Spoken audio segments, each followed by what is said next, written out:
Kamala sends her love, and she sent a clear message that today I have the privilege, she points out, of speaking at the real HU.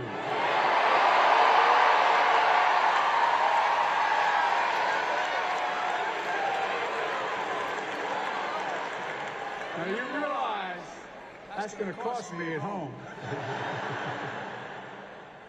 There's enormous pride in this university, founded in the verses of the Howard Anthem, and I quote, "Reared against the eastern sky, proudly there on hilltop high, there she stands for truth and right, sending forth her rays of light."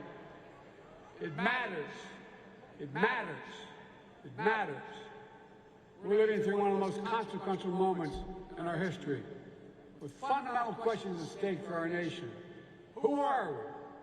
What do we stand for? What do we believe? Who will we be?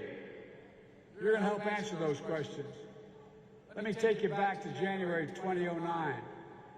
I stood in Wilmington, Delaware on the train station of Amtrak, carrying my folder, waiting to be picked up by a guy named Barack Obama. The first black man elected president of the United States. I was there to join him as vice president on the way to the historic inauguration in Washington. A moment of extraordinary hope, but also as I stood there, and this is the God's truth, I couldn't help think about another day I stood there. It wasn't much more than your age. I just got out of law school.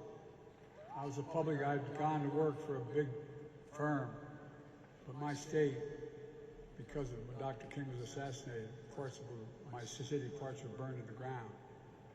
We had a very conservative governor. He stationed the National Guard in every corner with drawn bayonets for 10 months. I quit and became a public defender. I used to have to introduce my clients. I was not so noble. I had to interview my clients down at the Wilmington train station when they were arrested on the east side. That's where they'd be taken. In the aftermath of the riots that burned Wilmington following his assassination. In 2009, while waiting for Barack, I was both living history at the same time I was reliving it.